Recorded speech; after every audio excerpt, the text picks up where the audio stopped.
안녕하세요. Thank you for giving me some time of your day here to learn more about something that I think even all our students in the US need to learn more about, and that's the differences between public universities and private universities in the United States.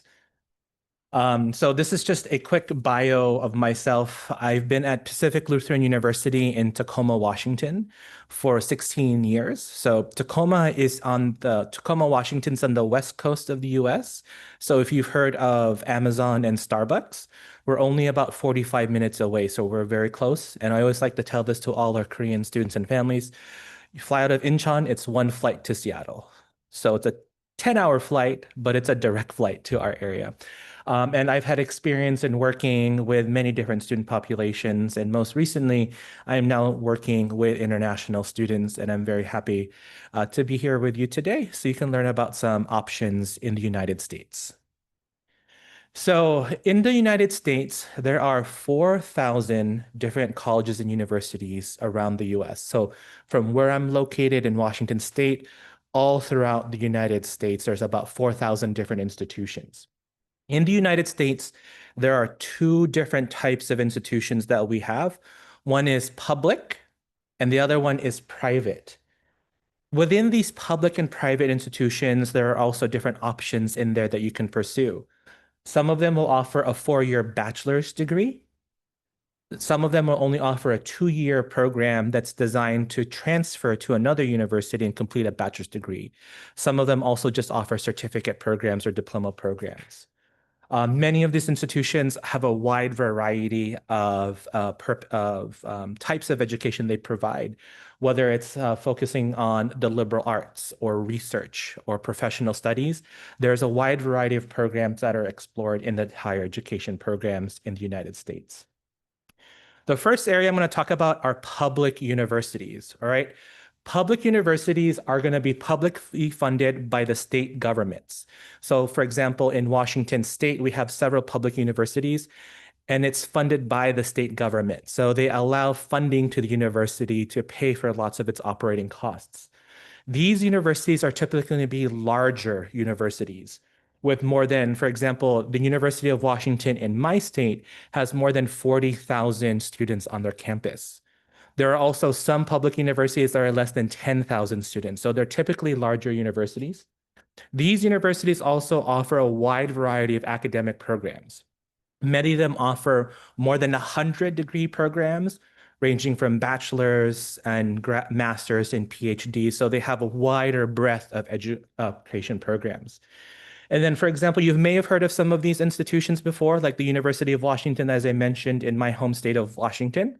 There's also the University of California, Berkeley in California. That's also another large school.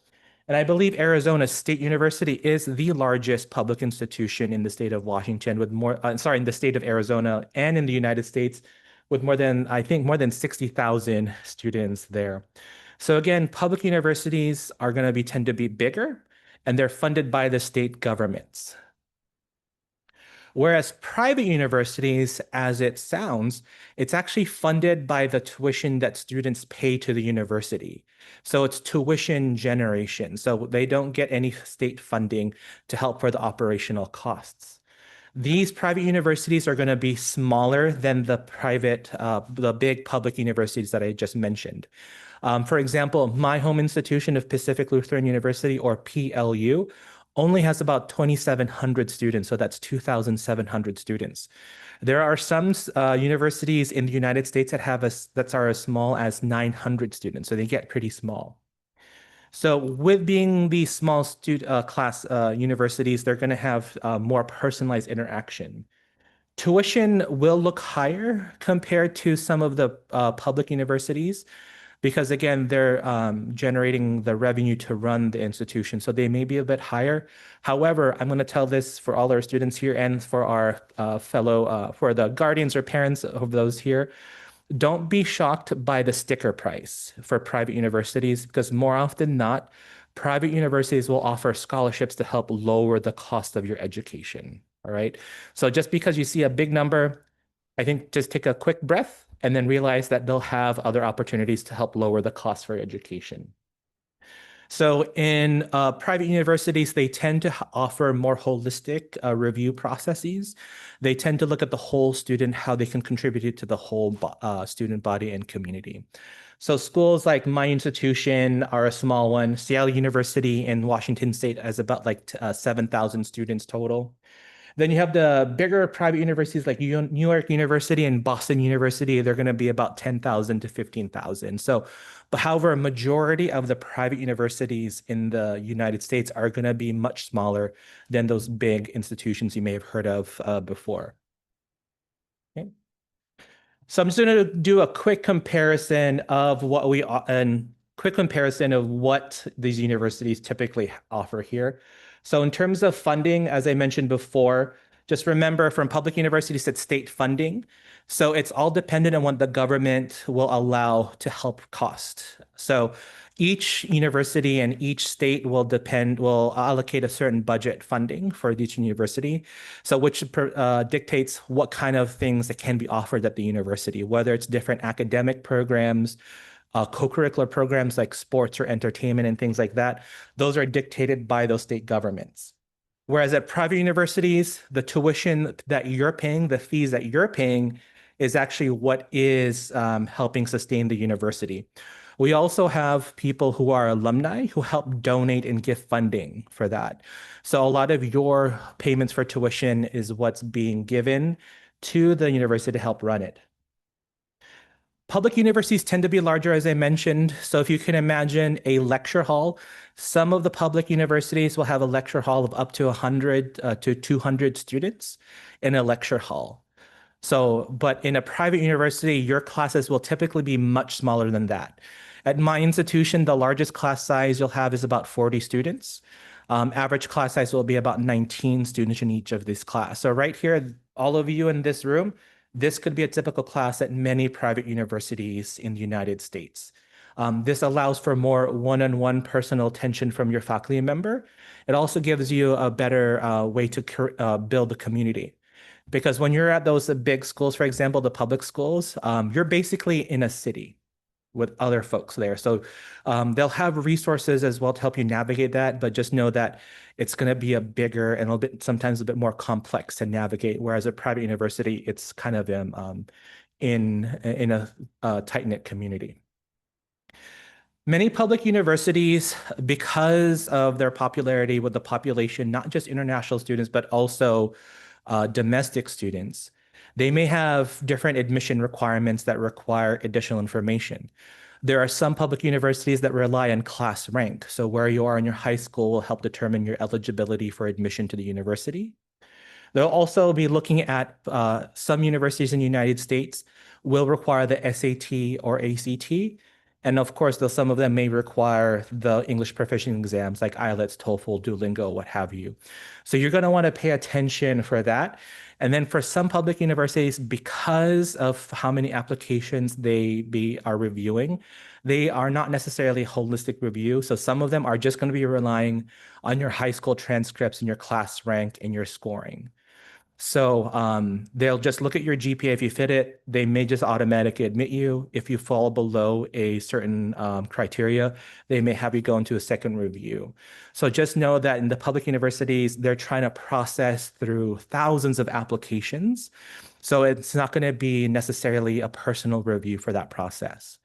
Whereas for private universities, because the volume of applications, unless you're looking at Harvard or Stanford or some of the big private schools, they tend to be more personal. So that means one or two people, sometimes a whole committee, will be reviewing your application individually before they make a decision. So it's what's called a holistic admission review. The holistic admission review means not only are they looking at your tests that you may be submitting, they're looking at your high school transcripts and what type of classes you've been taking. If you're able to go to a school that offers international curriculums like International Baccalaureate, or you're taking AP classes or Cambridge examination, private universities will tend to look at that and give you more weight for that class as well. Some private universities will also offer optional interview opportunities.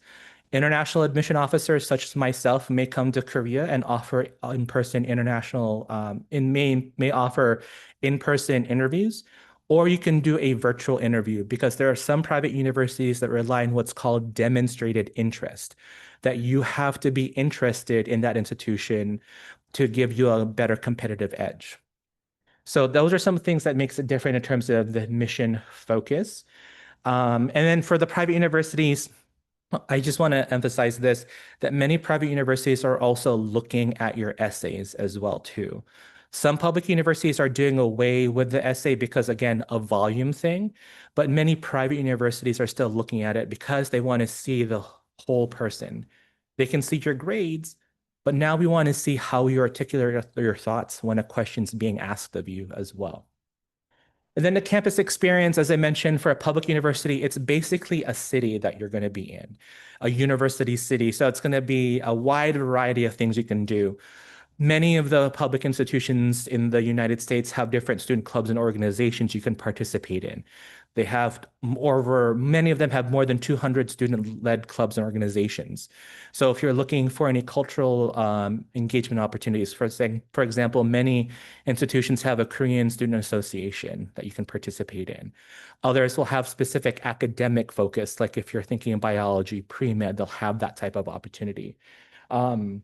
And it's going to be typically be more diverse, meaning you're going to engage with more folks from around the world than sometimes some of the private universities because of the reach and outlook that many of the public universities have. So they're going to be larger in the public universities. However, in the private universities, as I mentioned before, because they tend to be smaller, you can still get those same experiences. There are still private universities that offer, for example, as I mentioned, Korean student associations, but they also offer different opportunities that you may not have in a public university. So it tends to be smaller, more tight-knit. And that's something we can talk about how you're thinking about your college search process, especially if you're thinking about options in the United States. So again, these are just some of the general comparisons to help you understand how universities in the United States works, okay? Things I want to help you understand in terms of thinking about your options in the United States. So we have to take into consideration costs for you as you're thinking about the United States. The average cost for many institutions in the United States for international students can range from $30,000 up to $40,000 a year. I will note that many public universities have a discretionary funding and can decide whether or not they will offer any type of additional grant or scholarships for international students. So if you're thinking about studying in the United States at a public university, make sure you do the research to understand the type of scholarships that are that you may have an opportunity to apply for or get automatically, because it's sometimes not guaranteed for these scholarships in the United States for the public universities. And there are some of the selective public universities you may have heard of, like University of Michigan and things like that. They may not offer international scholarships, and they're just going to say, hey, this is how much you have to pay. Okay. So again, you're going to have to research your funding options before you go to the United States, because the last thing you want to do is be in class and all of a sudden you have a large bill, right? So you want to make sure you're doing the research earlier on. Private universities are going to be around the same price, if not just slightly more expensive. However, for most of the universities, your actual cost for a private university education will actually be cut in half.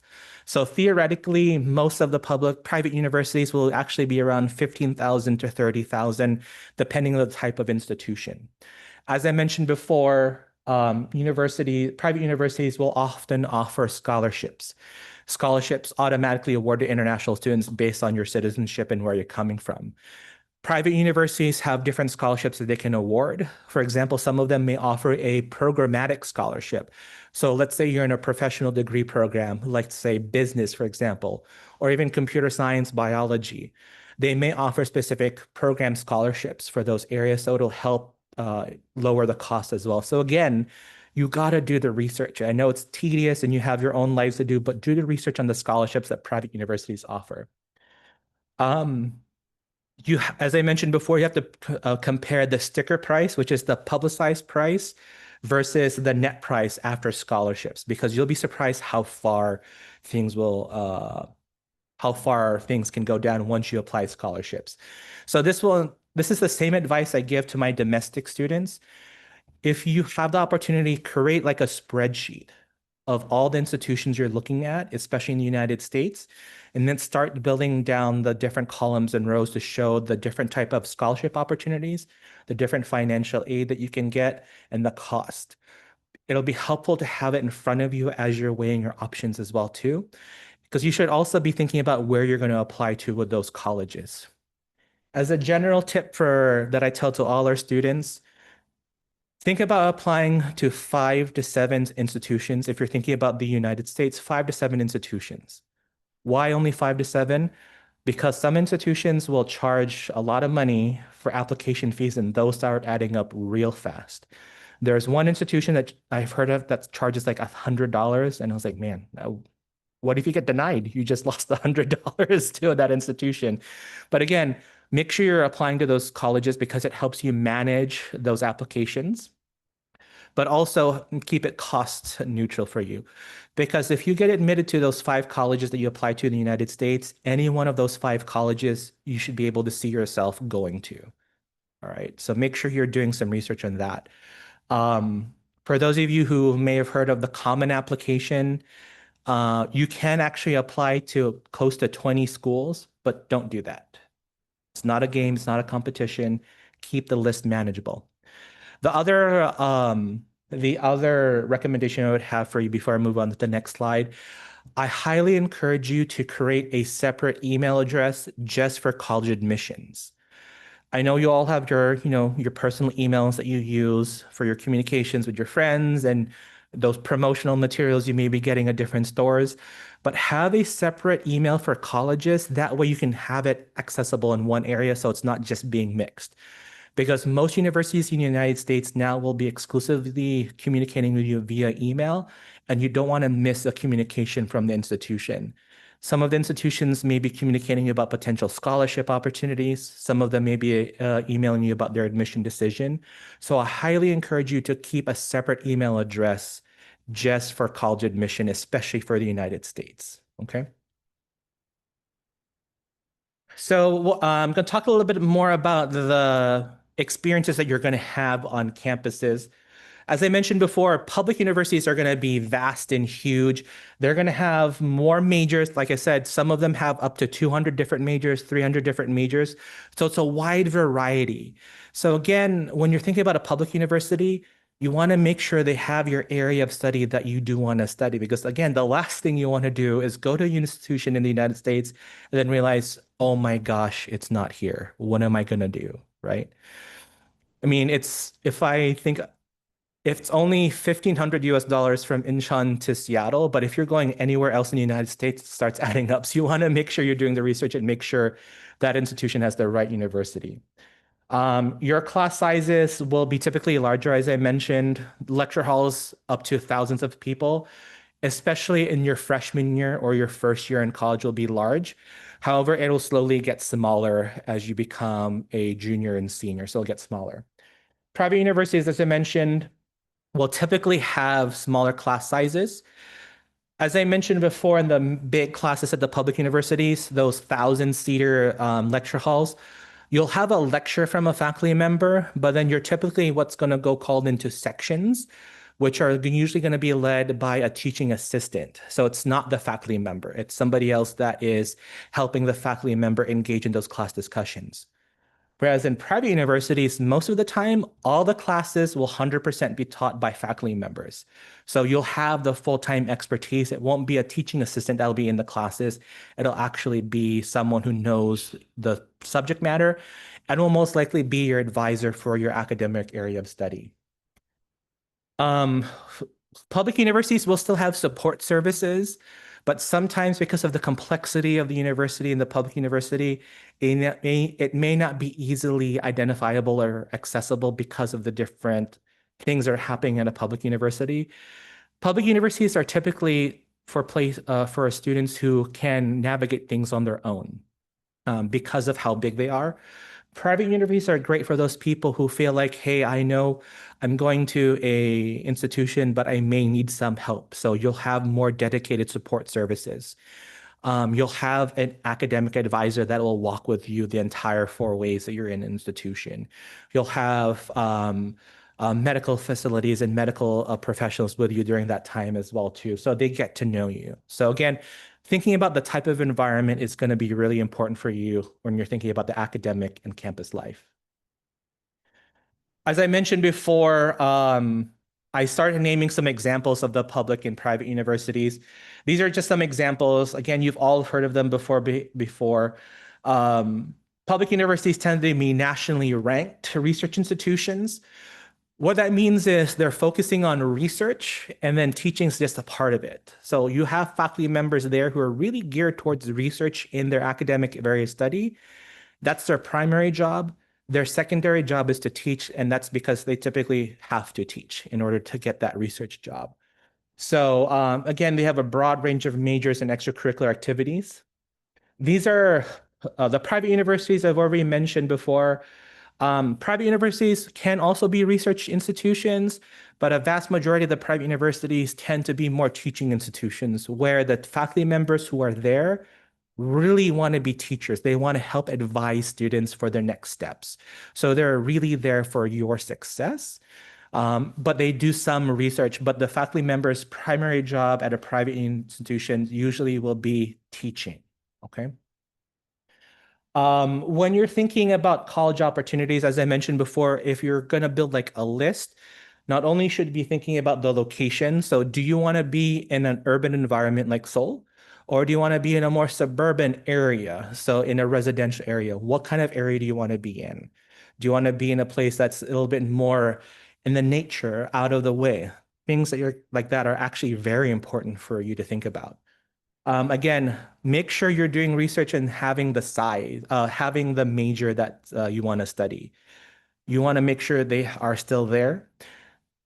Unfortunately, there are some universities that are downsizing their programs because of reallocation of stuff. So you want to make sure you're doing research and making sure that you're looking at the university has the program. You may have heard a university has a great program, but then they had to change it and may not even offer it. So make sure you're doing research of the program availability. And again, thinking about the size, this is something I always tell all our domestic students as well. What kind of community will you thrive in? Do you feel you're going to thrive in a large community? Or do you feel you're going to thrive in a more smaller, tight-knit community? This is something you're going to have to reflect on. For example, do you enjoy your own school experience right now in a smaller, tight-knit community? Or do you want to be kind of in a hustle and bustle type of community? So think about that. And then you also want to think about scholarships because financially it's going to be important for all our students, not just international students, but also domestic students. So make sure you're doing research on the availability of scholarships for international students. You want to make sure that these scholarships are not just one and done, that it's only available for 1 year. You want to make sure that all scholarships are renewable during your time at the university as well. And then you also want to see what kind of scholarships will be available for continuing students other than the first scholarships you maybe received. And if it's important for you, you're going to want to do research if there is a Korean student presence on the campus. So if you want to feel that if you want to make sure that you're not the only Korean student there, that's something you want to ask. You can simply go to the college website to see if there's any student associations for Korean students, or you can ask the international admission officer directly, do you have any Korean students as well too? Okay, so again, if that's important for you, make sure you are doing that research as well. Okay, so these are just some quick tips I already talked about. Your academic interest.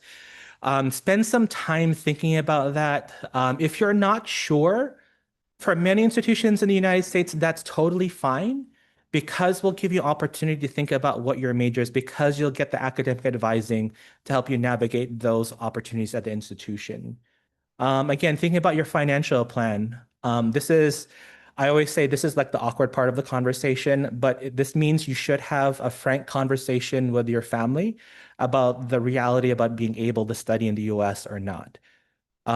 It's better to talk about it now than later and then have those surprises. So talk early about the financial responsibilities for you as a student, I think, in the United States. And again, thinking about the big city, small town, I grew up in the city of Seattle, and I knew I wanted to be in an urban environment, so that's what really dedicated where I wanted to go to. I wanted to be in the big city. But I also knew I wanted to be in a smaller institution as well too. So I found that balance in the institution I went to. And again, as I mentioned before, do you thrive in interpersonal communication with your peers and your faculty members? Those are all really important for you to help decide what kind of community you're going to be in. All right, so here are some real tangible tips for all our families and students here. Right now in the United States, it is prime application season right now. Many of the universities have started accepting applications. So the first thing you should be doing is researching the application dates for each of your universities you're thinking about.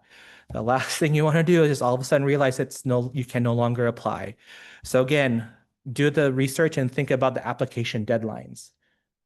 If you need to, start preparing for your English proficiency exams. So make sure you're scheduling that ahead of time and make sure you have a plan especially if you're going to do the SAT or ACT to making sure you're getting ready for that. And then understanding what the testing requirements are for each of the institutions. Depending on the curriculum you're at, for example, if majority of your classes are taught in English, they can potentially waive your English proficiency requirement. You just have to ask those institutions as well too. So again, understand the admission requirements. For many of you who may be applying to universities in the United States, you may have heard of the Common Application. That is the universal application that over 1,500 colleges and universities use in the United States. The Common Application actually has on their website a list of the essays that you are gonna choose to select to write about. So if you're gonna apply to a university that's using the Common App, this is a great way to plan ahead to see the essay questions that you will probably have to answer. The Common App asks you to select one of 5 questions to answer, so it's listed on their website. Many institutions will also will require a recommendation letter. So recommendations are going to come from a teacher or counselor. So make sure you identify them early. That way they have enough time to write it for you. More often than not, when you start the application, it will ask for the email address of your faculty member, and it will get sent to them to fill out a form, or they can upload a letter. Make sure you also understand the requirements for submitting transcripts, whether it needs to be translated in English or if you need to have it go to a translation services for equivalency review. So make sure you reach out to the universities to understand those requirements. And each university that you're going to be applying to in the United States will have a dedicated admission officer. So if you do have any questions, reach out to that admission officer because they're there to help you through the application process. Like I am the admission officer for all international students at my institution. So all international students should be asking me questions, and they do. So make sure you get the contact information if you do have questions for the admission process of the institution. Now I'm going to talk a little bit about PLU, just so you know who I am, because I'll be honest, you may have not heard of our institution.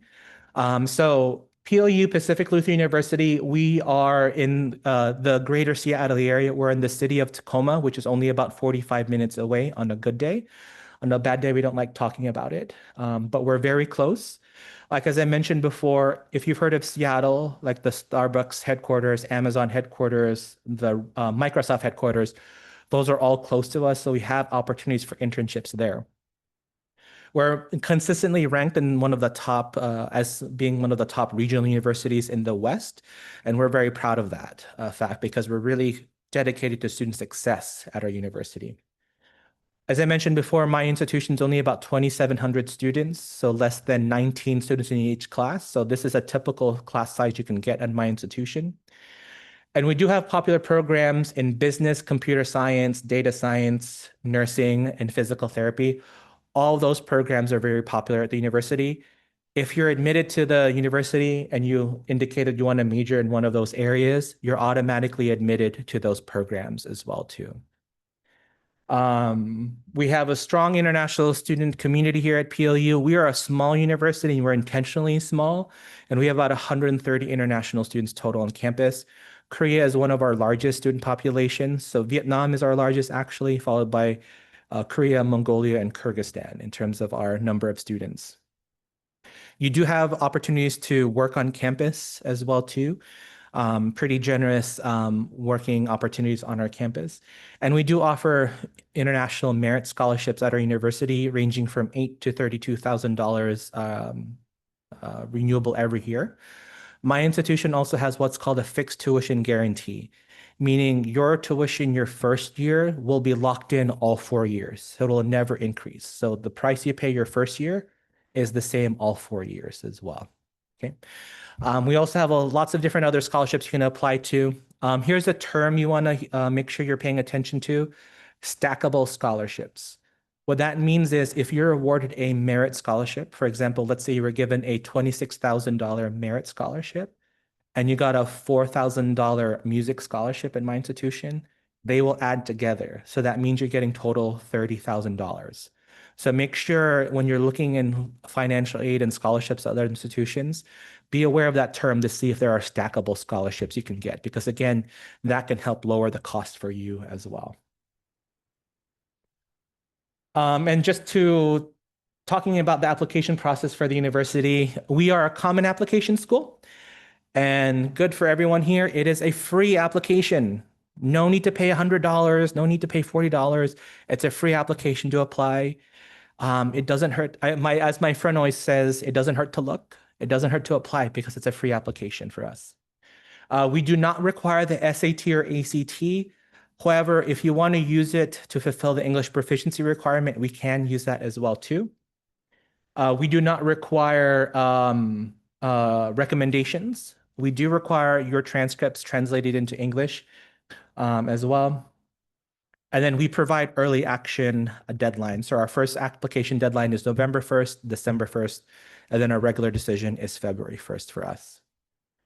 And then, as I said, your lucky day, if you ever have any questions, I am your admission officer. I do have business cards here, so you can always reach out to me if you do have any questions. So again, thank you so much for your time. You can take a picture of this if you want, because it has all my contact information. If you want to get more information about my university, that QR code is there as well too. But again, thank you so much for your time. I do appreciate you learning about some opportunities about public and private institutions in the United States.